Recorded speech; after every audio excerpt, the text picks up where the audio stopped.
So I'm going to continue with this discussion of denominator of an Eisenstein class and what it has to do with a special value of some L function.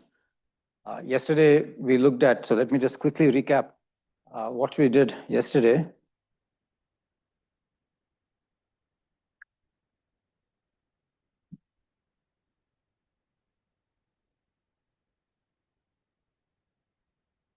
I introduced this weight K Eisenstein series, and the easiest definition for you to remember is I'm summing over all elements in SL to Z, but then there's some extra counting, so it's modulo those with fixed infinity of, you just take the identity function and you average it for this group action, or the slash operator. And then this is the same, if you unravel what this means, you will see the sum over all integers, which are relatively prime, of 1 over Cz plus d to the k. And there are other normalizations. I told you there are 3 normalizations, and all 3 have their virtues. This one, and one of the other normalization has the virtue that you can compute its Fourier coefficients easily. After that, when you get back to this one has Fourier coefficients. It starts with 1 and 2 over zeta 1 minus k of the sum n going from 1 to infinity of sigma k minus 1 and 2. And somehow this zeta 1 minus k continues with you even after you map into cohomology, and that mapping into cohomology is a transcendental operation. But ultimately, this guy contributes, or in fact is essentially the denominator of an Eisenstein cohomology class. So this was Harder's insight. And this helps you, understand congruences from a different perspective.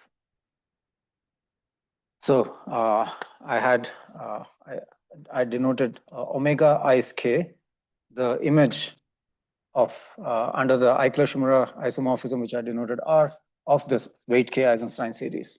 And this is a class which lives in H1 of gamma. Gamma is SL to Z until further notice. And with some coefficient module, which are denoted Vk minus 1, dualized. And I also told you that this group cohomology can be interpreted in terms of sheaf cohomology on the space H mod gamma. H is the upper half plane, and this module Vk minus 1 dual gives you a sheaf on that.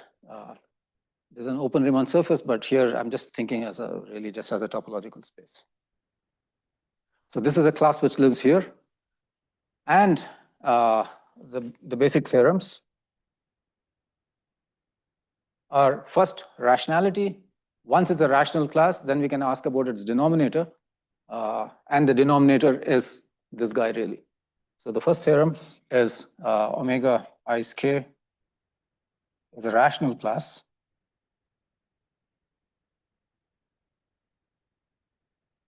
So this is the statement that this guy, omega I is k, lives in H1 of this space with coefficients now in this module with Q coefficients. This Q vector space is a Q structure on this complex vector space. So you want to descend. So this is a rationality result. Such a result is called a rationality result. Second, once it's a rational class, this guy also has an integral structure. I can look at, to begin with, I can look at H1 of H mod gamma now with coefficients in the integral module that one really starts with. And when I have integer coefficients, I just won't write it. Maybe I missed a dual. So this integral module sits in this rational module, and at the level of H1, this might have torsion. Okay, it's finitely generated by some general nonsense, but it has torsion. So you take the image under the canonical map, and to say I've taken the image, I'm just going to put a bar there. This means I've gone more torsion. Okay. So here's a rational, pretend this is a rational number, then I can look at its denominator. In fact, somebody asked me yesterday, what does it really mean to talk about a denominator in a vector space? This is a Q vector space, and this guy, I've killed torsion. So this is like a free Z module. take some basis, call it something, V1, V2 through V, whatever is the dimension Vd.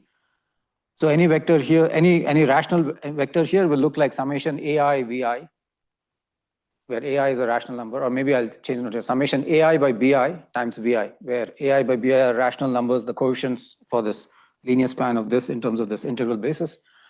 And so the B1, B2 through BD, those are the denominators. So what would be the denominator of this class is like the LCM of all those B1, B2 through BD. And you can talk about this without talking about any basis by simply looking at the set of all integers. I need to multiply this class by to make it land here and take the least of those integers.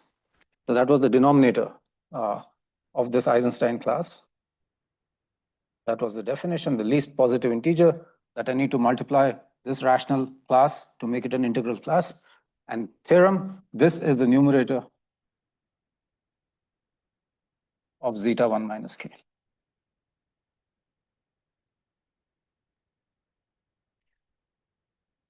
So a reference is Hida's book, Cohomology of Arithmetic Groups, which is finally out.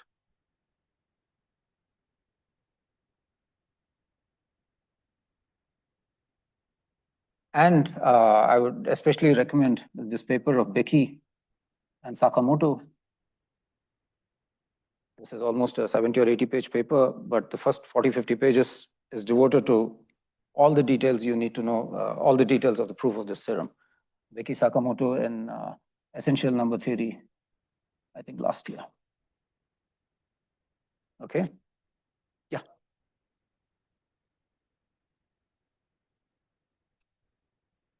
Zeta 1 minus k theorem. Zeta 1 minus k. K is even. I probably didn't say it. This is minus bk by k. Bk is a Bernoulli number, in particular, is a rational number.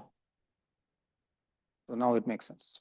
You assume it's in its reduced form, and then there's the well-defined numerator and the denominator. Okay, I felt I went a little too quickly yesterday in showing you the essence of what goes into these proofs. This is kind of coming in. Give me a second.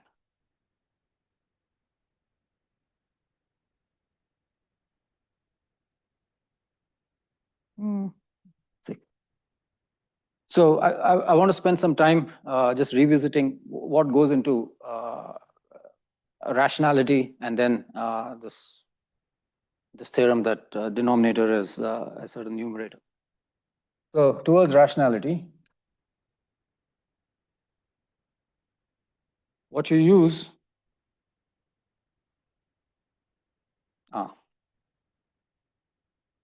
so I put this diagram involving Poincare duality, that I got an element in a certain H1,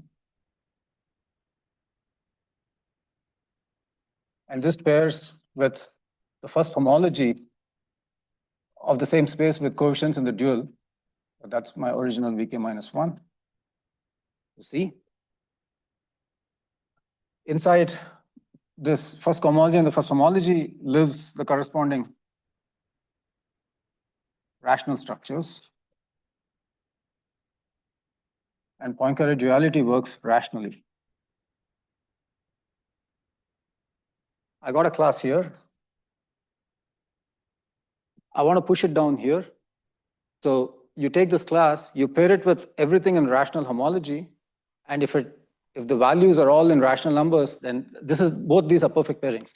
So this class, if paired with everything here is rational, then it has to live here. So that's the thinking. So we want that the class paired with rational homology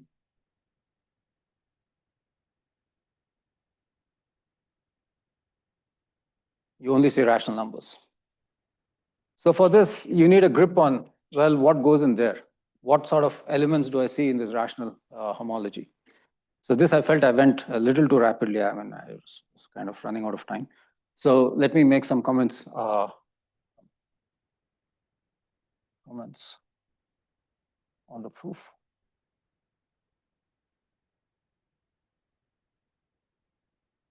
This is just to give you some feel for it. It's impossible to show the details. I mean, these guys really take 40, 50 pages to write down everything. It's an involved calculation, but at least some idea of what the cycles look like.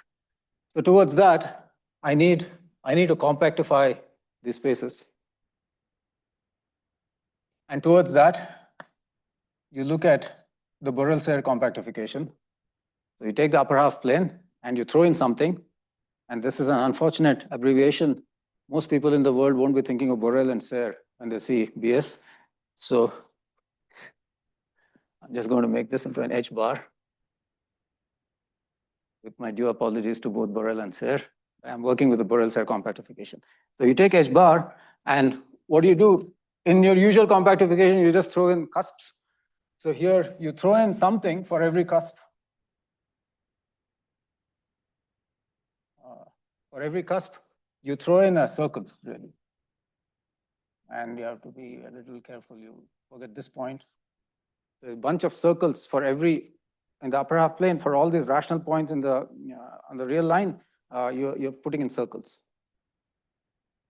This much, but I'm going to denote this as the boundary H bar. And this is the general recipe in Borel-Serre. If you go to Borel-Serre, their paper in commentary, what you do is you throw in things for the symmetric space. Depending upon unipotent radicals or parabolics of the ambient reductive group, you throw in various Euclidean spaces. Well, you throw in, the unipotent radical, the real points modulo the integral points, something like that. So that's the boundary. And then there's an action of gamma on everything in sight.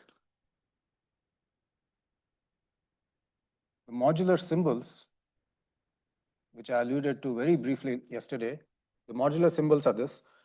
I need a tiny notation. I'm going to denote SQ for any topological space X to be, what you work with to define homology. This is the free abelian group on all simplices. So these are maps, continuous maps from a Q simplex, the standard Q simplex to X. So modular symbols on any space, and really we need for these is by definition the co-kernel of the map, the boundary map from two simplices to one simplices. So it's really something there which is really a path. An element of S1, a generator of S1 is just a path, and two paths are considered equivalent if they somehow came, they were related to something coming from a triangle. This is almost like homology, but not quite homology. It's not quite the first homology. In first homology, you're taking the kernel of this and then going mod the image. So the precise relation, so here's a fact. Let me get this right. The precise relation between H1 of H mod gamma compactified is compact. So this is compact and H bar mod gamma is compact. That's the Borel-Serre compactification. With coefficients in any V is the kernel of the map from the modular symbols on H bar, tensor V, and now bring in the gamma action. You take some co-invariants, and from this, an element here is really something represented by something in H1, and then in first homology, I'm really looking at the kernel from S1x to S0x. So that's what's happening here, going to S1, S0 of H bar, tensor V, gamma co-invariance. So this needs a little bit of, one has to check this. So one produces these cycles that are easy to define at the level of, modular symbols on H bar. And then checking that they actually land here needs some serious work. So suppose Vk minus 1. So what was Vk minus 1? This was a quick recap. These were homogeneous polynomials. These were the set of all homogeneous polynomials with integer coefficients, homogeneous of some degree.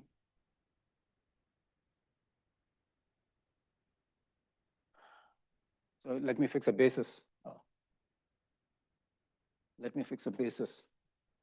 for this Vk minus 1. So let me denote E nu to be the element x to the nu, y to the k minus 2 minus nu, as nu runs from 0 to k minus 2. This is the basis for Vk minus 1. And for every tau in the upper half plane compactified, you define this cycle involving this index nu, and think of this just as an element in the upper half plane, C nu tau to be minus 1 by tau to tau. That, by this, I mean, minus 1 by tau to tau lives here when this x is, it's the path from minus 1 by tau to tau. And why is one doing this? In the back of your mind, you want to keep this basic calculation of Hecker all the time, that the Mellin transform of a modular form is giving you the L function. And what is the shape of a Mellin transform? Integral f of iy, y to the s minus 1 dy. So you're doing integral f of iy. You're integrating over the pure imaginary line. Pretend this tau, let this tau, along the imaginary, put this tau is equal to some it, and take t large. This is pretty much that imaginary line, maybe kind of chopped up here and chopped up there. So that's the reason of looking at an element, a path like that, this tensor E nu. So this is a modular symbol on H bar tensor Vk minus 1. So this cycle lives in this space, and one wants to somehow argue and push it down into, say that this actually gives you something here. So that needs some kind of modification. So there's some serious work here, which then tells me that this guy gives me a class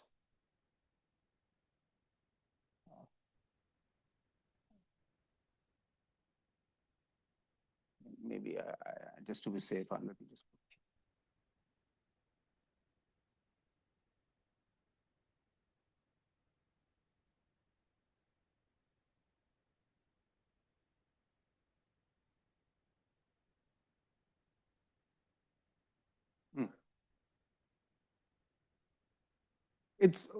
Where does it live? So it lives in some tensor product of this space, tensor the coefficient system. So it's generated by pure tensors. An element in the space of modular symbols that are generated by something here, tensor a vector in my coefficient system. Something here is represented by a path up to this equivalence of going more to the image of this. So it's represented by a path. That's my notation for a path from this point to that point. And the reason to look at that is, like I said, in the back of your mind, you want to keep the Mellin transform. You want to keep the Mellin transform in the back of it.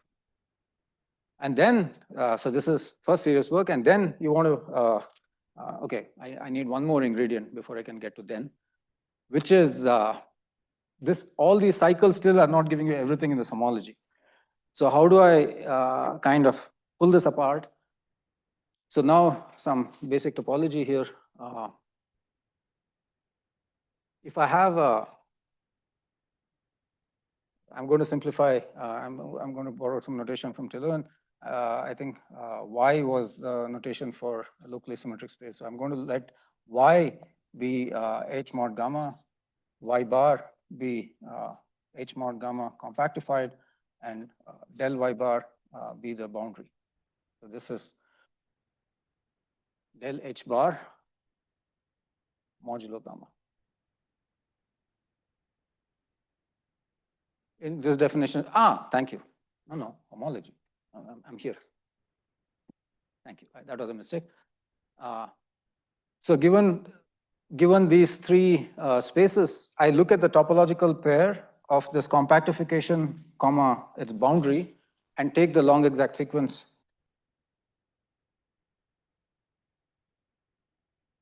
Consider the long exact sequence for the compactification, comma, the boundary. And what is the shape of that sequence? You can look at the sequence in homology as well as cohomology. For us right now, homology is going to go H1 of this compact of the boundary of this subspace, and I have some coefficient system to H1 of the total space with this coefficient system to the relative homology and to H0 of the boundary. So you get a sequence of this type. We want to lay our hands on everything there. We want to be pairing my Eisenstein class against everything here. So fact, this V is my suppressed notation for whatever is my coefficient system. This is generated by the things coming from here and these cycles. So this is generated by, this is a result in a thesis, forgetting the name, that's bad. I have a reference, so it's another student of harder thesis written in Bonn. So this is generated by the image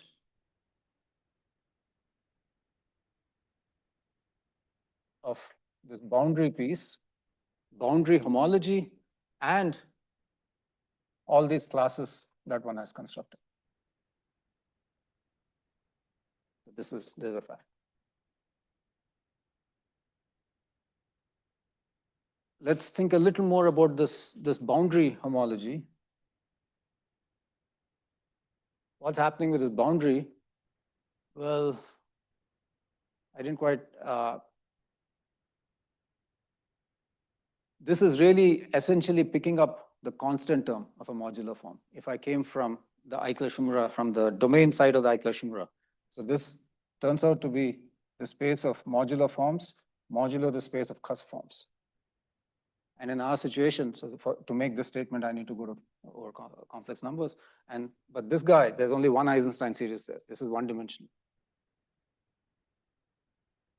So then the real calculation to do, one shows that this Eisenstein class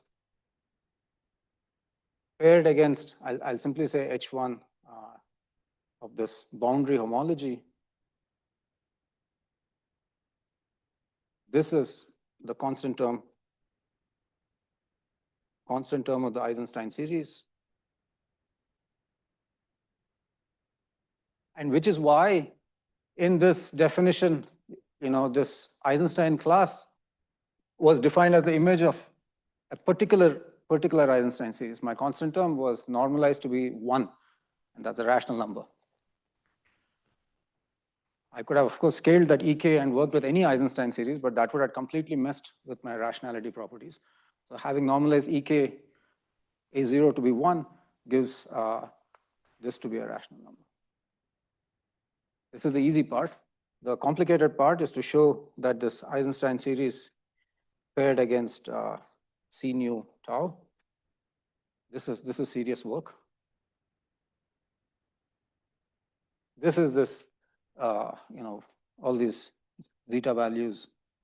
This goes zeta minus nu, zeta nu minus k plus 2 divided by zeta 1 minus k minus these two zeta values on the top.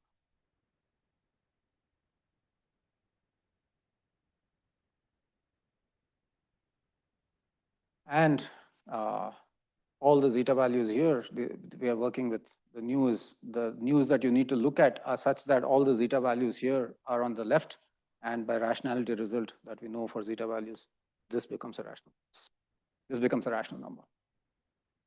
And this is also the hint as to why the denominator of this class is to do with the zeta 1 minus k. So I'm not going to get into the proof. I'm just saying this is what one needs to do to prove rationality. And this thinking generalizes to higher GL, as I hope to bring out in my third lecture, that there is some rationality properties of Eisenstein classes in general. and they have to do with constant terms of Eisenstein series. And this is this famous calculation of Langlands. He computed the constant term of an Eisenstein series, and in that, he saw product of ratios of L functions. And if I knew something about the rationality of the products of ratios of L values, you get something about, you get a rationality result on this Eisenstein class. Once it's rational class, then you can do other things with it. You can go towards congruences, and that's what's coming up in the fourth talk. Okay, maybe a few words about proving the denominator is in fact this, because that's another kind of passage really going through this one more time. And the rough details are like this. So for the denominators,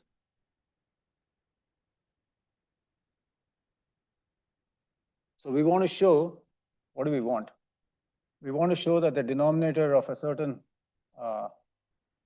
rational class is the numerator of a certain rational number.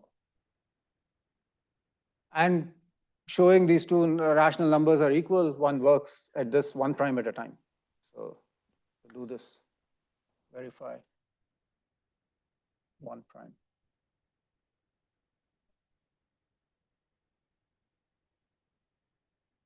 So you want to, I want to look at the order at a prime p of this denominator of this Eisenstein class. So what is this? By definition, I'm looking at the minimum of non-negative integers such that p to the delta times this class is integral. And since I'm working with one prime at a time, it's convenient to just go to some periodic coefficients. This lives in H1 of H mod gamma bar V k minus 1 Jürg, and now I'm going to go to ZP. So periodically, I'm just asking what is the power of P which sits in the denominator of this pretend is a rational number? What power of P do I need to kill?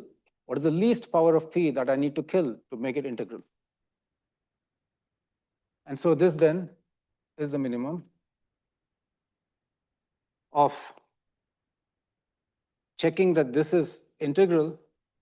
Now one has to work with, where is my Poincare duality? There's a version of Poincare duality which works integrally, except there you have to work modular torsion.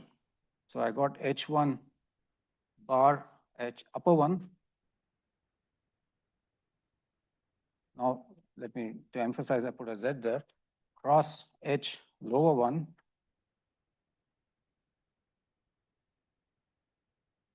To emphasize, I'm going more torsion, I put bars everywhere. These two are in duality.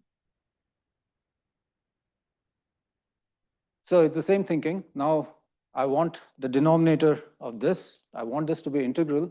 And for that, I pair it with everything in integral homology. I want to pair this against every cycle integrally, and I want this to be in ZP for all C in H lower 1 of gamma, H mod gamma, Vk minus 1 ZP.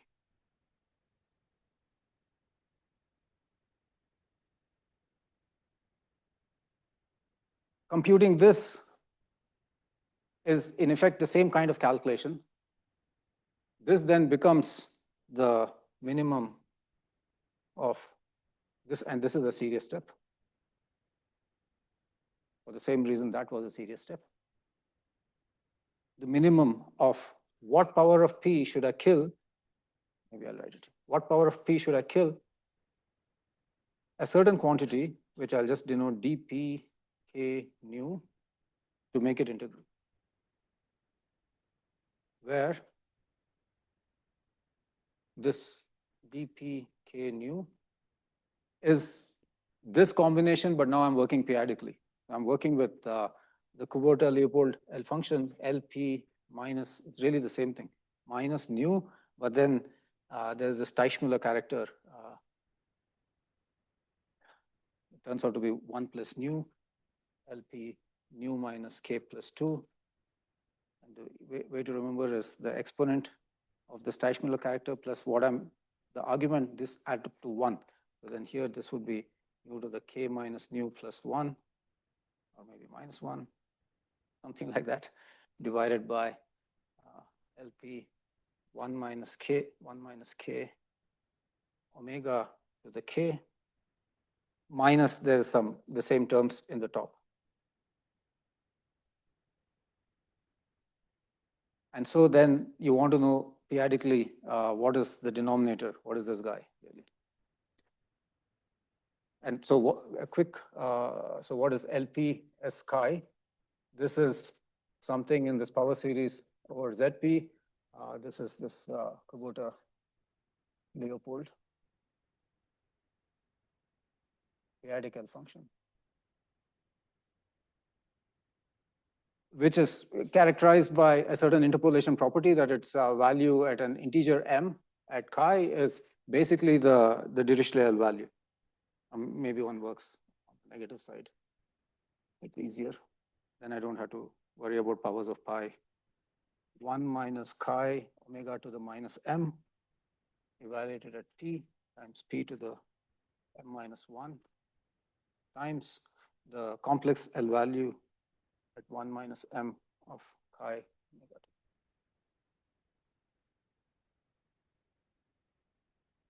In particular, if I take chi is equal to, observe that if I take chi is omega to the m, then this trivializes, this becomes the Riemann zeta value, and the periodic L value 1 minus m of omega to the m is what's sitting here. This goes 1 minus p to the some power. So let's assume this m is at least 2, then this becomes a periodic unit. So the order at p of this term is the order at p of this complex L value, but then this is the trivial character. And so this becomes the Riemann zeta function. This becomes the order at p of zeta 1 minus. Well, for m equals k, that's what's going on here. And so on. So this is just to give you an essence of, and the last step then is to show that from here, this then becomes, this is another serious step, is the order at p of zeta 1 minus k, numerator of zeta 1 minus k.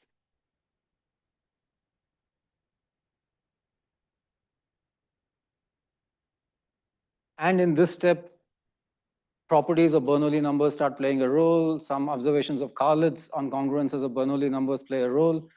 There are sometimes the relative position of p and k start mattering, whether p is bigger than k or less than k. And if it is, I forget which is which, you might want to change the order. And the trick to do that is the Kummer congruence. The Kummer congruence, one of the inputs here is this Kummer congruence.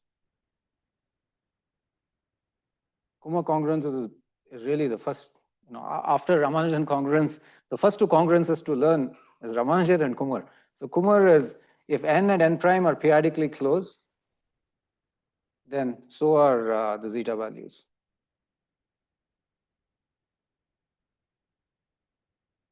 I'm saying this in a loose way, you have to make it precise.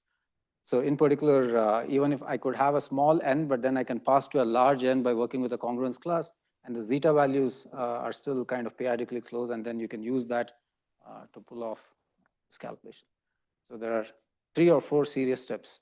The first kind of serious steps are integrating this Eisenstein class against these homology classes, and the other serious step is then a precise analysis of the denominator.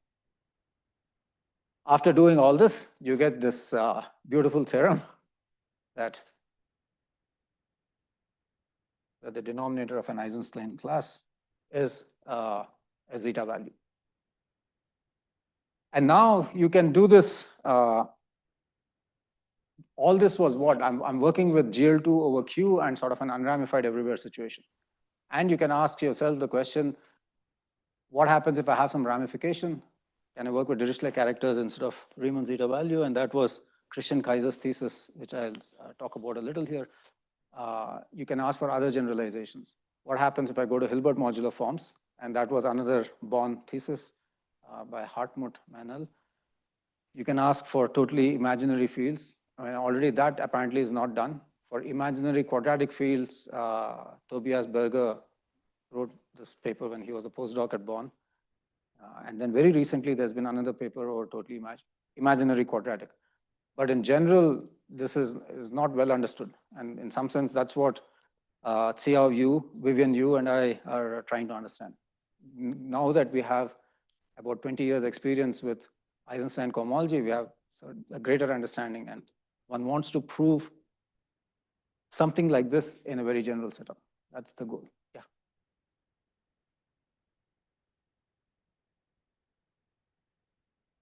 I forgot to say that. I had to say it, but when I'm going to get into my next passage, I have to be saying that. So it's a basic fact that H mod gamma sitting inside H mod gamma compactified, this is a homotopy equivalence.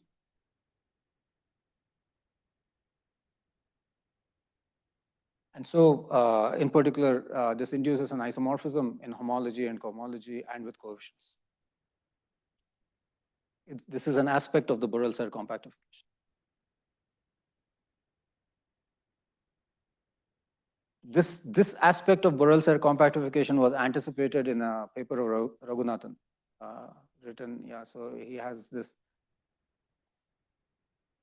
Yeah, so there's some inventionist paper of Raghunathan where. All right, so now I want to show, any questions? I'm going to change tacks now. What have we done? We have somehow mapped some classical Eisenstein series into cohomology, and we have been analyzing what's happening here. So let me show you the shape of such a construction in a more general context, slightly more general context. And this is Christian Kaiser's thesis.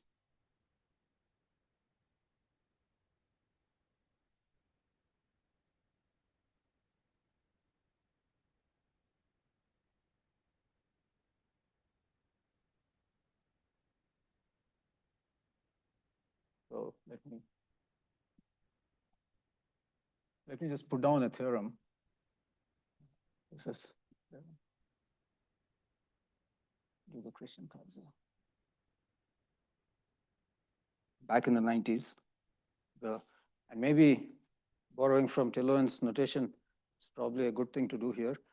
I'm going to change this k minus 1 to, I'm going to let vk minus 1 be the same, I mean, is the same as m k minus 2. This is a matter of notation. I can call it whatever I want. I'm going to denote this by mk minus 2, since I'm looking at homogeneous polynomials of degree k minus 2, as well as the highest weight as an SL2 module, it's going to be k minus 2 times half the sum of positive roots. That's where it's coming from. K minus 2 times the fundamental weight. Okay. Having said that, so m sub something, and the k is going to disappear in a second. I take 2 primes, P naught and P, and assume P is outside the support of P naught and P naught minus 1. So what's happening is I'm going to be studying properties, congruence properties with respect to P, but I got to avoid some primes with respect to the level, which is coming up in a second. I'm going to take n bigger than or equal to 1, and Mn is my this module now. So this is homogeneous polynomials of degree n. So its dimension is n plus 1. So if n is bigger than or equal to 1, then this one's dimension would be n, would be bigger than or equal to 2. So in particular, one is working with non-trivial coefficients. Someone asked me yesterday about weight 2 modular form. Weight 2 Eisenstein series. I'm going to let O sitting inside Q adjoin P naught minus 1 roots of unity is some DVR. I might. For any periodic consideration, I can just pass to completions of QP. I mean, extensions of QP. I'm going to let chi be a Dirichlet character, which needs to somehow tie up with that n and of a certain parity. Chi of -1 is -1 to the n. And I'm going to ask for its conductor of chi to be T naught, or maybe it's just a trivial character.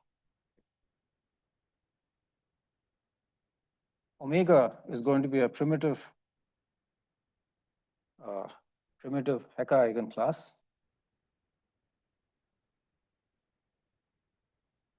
in the first homology of H. Now I'm going to bring in this chi, so I need some level structure. I need a P naught level structure. We have compactified with coefficients in this Mn over Q. Yeah, okay. So here in my notes I've put integral. Then maybe I go to with my standard notation that anytime I got some integral coefficient system, I don't want to worry about torsion. So I take its image in the corresponding rational coefficient system. Then the Hecke action, so for primes, for almost all primes L, the action of TL on this omega is going to look like, and this is your hint, 1 plus chi L, L to the n plus 1 times omega, or chi L plus L to the n plus 1 times omega. This is the shape of an Hecke eigenclass in H1.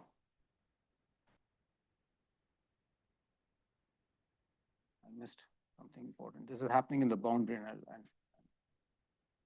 this omega is going to be replacing our Ek. And we take ice omega to be the corresponding Eisenstein class.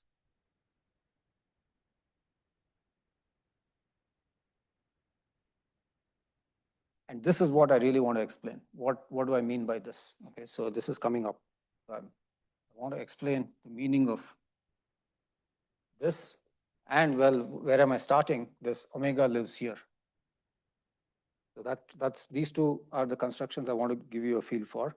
And then for this Eisenstein class, the statement is the order at P of this Eisenstein class is the order at P of an L value, except now I have to tweak it a little, 1 minus chi P, P to the minus n plus 2 times L minus 1 minus n. So it's telling us that the denominator of this Eisenstein class is, I didn't say denominator, sorry, order at P of the denominator.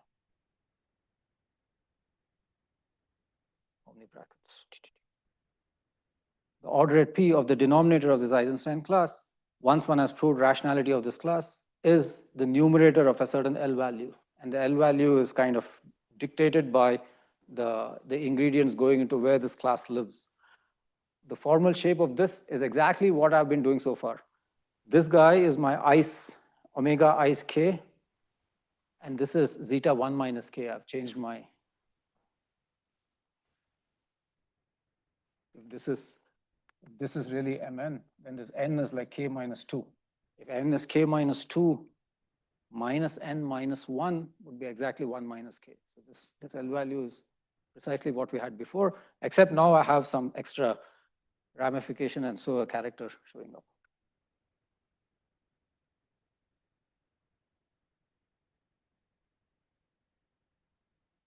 I want to give you a feel for what this looks like, and it'll also make you appreciate, me putting this bar all the time. When you work through cohomology machineries, working with, even if you're working with constant coefficients, working over a field always feels good. And going from Q to integers it's like a new beast that you got to deal with. If you haven't dealt with this beast, you may not know how serious it is. In the fourth talk, this is going to come up very seriously. From rational cohomology to integral cohomology, it's just so much more extra work. And to make you appreciate that, there is a lovely calculation in Kaiser's thesis with just computing this. So I just want to put that on the board to give you, where am I? Yeah, so here's a proposition in Kaiser. This calculation is purely algebraic. It just uses some easy representation theory of SL2 FP, FP0 in this case. So H1 of this boundary, which is this boundary modulo now gamma 1 P0,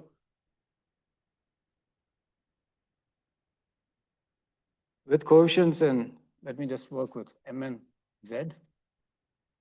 He computes this very concretely, just brute force. He goes and computes this. This H mod, this gamma 1 P0 covers H mod SL2Z. And then you can somehow relate this to what you know about SL2Z and then do some Frobenius reciprocity and some easy group theory and group cohomology going into this.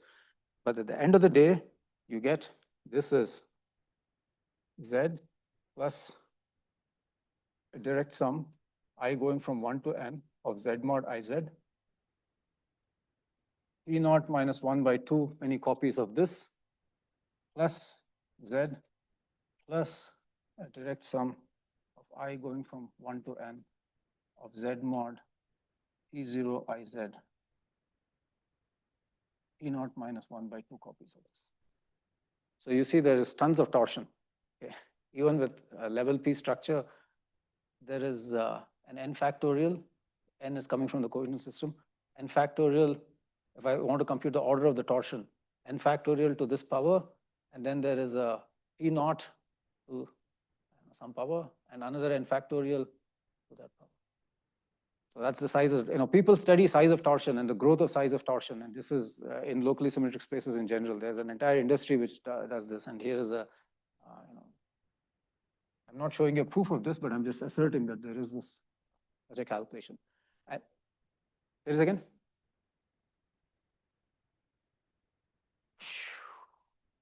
Homology. Let me. No, I think this is cohomology. Sorry, cohomology.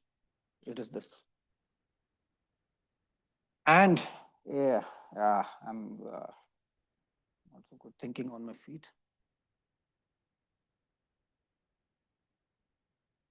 No, ultimately one works with co-invariants. So no, sorry, you're right. H1. Okay, so fine, never mind. Good question. One has to be careful. It's H lower one.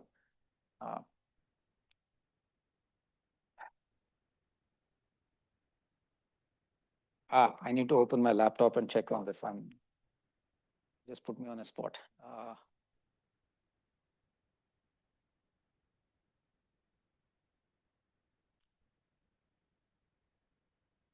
I apologize for this confusion. Since I'm not showing you a proof, I shouldn't be wrong. I'm going to take my bet on first cohomology. I just need to open and check. I'll do that at the end of the. If I want to kill torsion and I want to go to some, so pick some field F, and if I base change to F, H1 of this with now Mn F would look like what? This is gone, all the torsion is killed. So there is P minus 1 by 2 copies of the base field and another P minus 1 by 2 copies of the base field. And the way they show up is this is going to be a direct sum. Now as this was just as groups, but this is more than isomorphism of groups. There's a heck action on everything, and you want to realize that what is the shape of the eigenclasses. So you're going to be working with finite field with P elements. It's non-zero elements, characters thereof. These are my Dirichlet characters mod P, mod P0. And with this parity condition, so that's picking up these many copies. And so for each character is going to appear twice, once in a certain shape and once in a slightly different shape. So let me just say F times omega chi 1 plus f times omega chi 2, where this omega chi 1 will be classes of that type,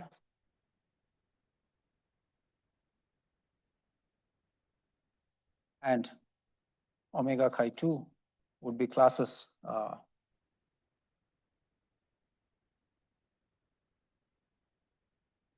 the other type, this or that.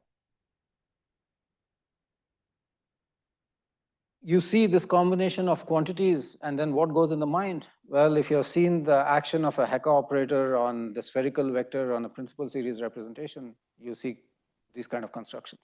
So this is telling me that these classes somehow are related to induced representations.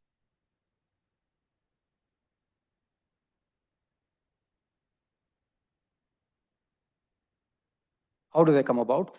And that's really what I want to explain. And that will be my springboard for the third lecture, where I'm going to talk about the general framework to study Eisenstein cohomology.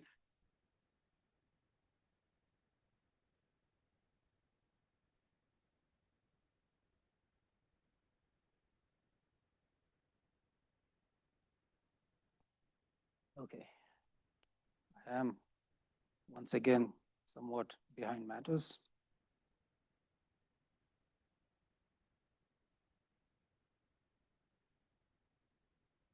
I'm going to skip certain things. I'm just trying to give me a few seconds to see what to say and what not to say. Okay, so let me just get started. So I want to explain these induced representations, and I hope to be explaining this.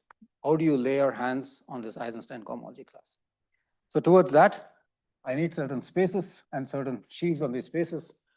So my space is this H mod gamma, but now for these induced representations, it's best to think adelically. And this was already happening in Lowenstock, but I'm going to set my notations for this. So G is going to be the group GL2 over Q, and I'm going to fix some standard data containing the Borel, containing the maximal torus, the diagonals, containing the center. These are all scalars. Everything happening over Q. If I look at GR is just GL2R.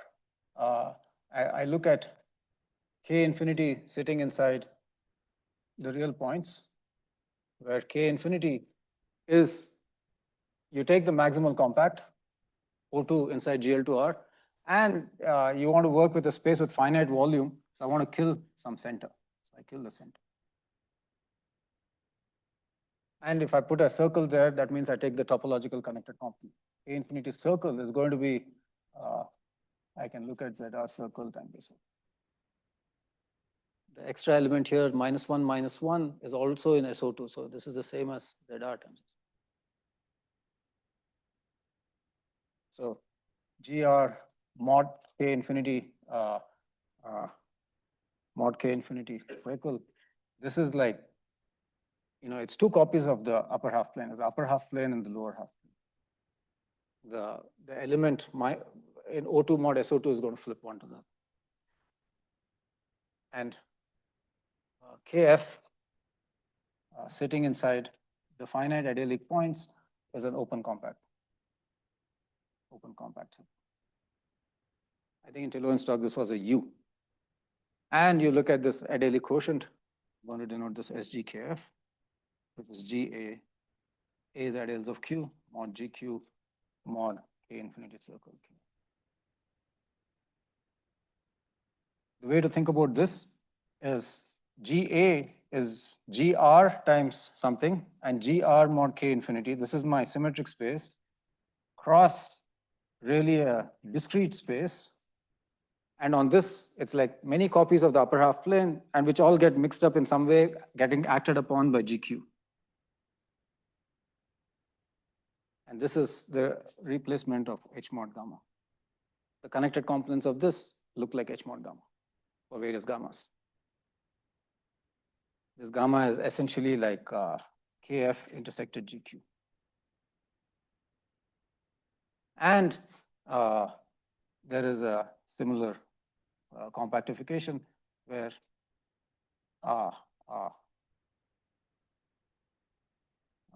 maybe I basically have to continue with this time. So there's a compactification, this times the boundary. I didn't anticipate. Okay, so what we are going to do, I'm going to stop here. I'm going to start with exactly this next time. And I might as well start jazzing this up from GL2 to GLN, which is what I'm going to do, but the construction is just the same. And after I have the basics in place, I can show you how this comes out. This would be the EK getting mapped across by the Eisenstein Eichler-Schumra isomorphism now gets replaced by Eisenstein summation in a certain different way happening in cohomology. So that needs some preparation to explain that. So what have I done so far? Just to summarize my first two lectures, we went through SL to Z, classical Eisenstein series mapped into cohomology, analyzed its rationality properties and its denominator. I'm asserting that one can do similarly in other contexts, but now mapping into cohomology is going to be a different way to organize one's thoughts. And I've just begun developing that. So I'm going to continue with this in my third lecture, how to lay your hands on this guy. And that development works much more generally. And I want to show you some rationality result for L values over there. So this is what's coming up in my third talk. And my fourth will be congruences for those L values. So this is, okay, thank you. And my apologies for stopping midway somewhere.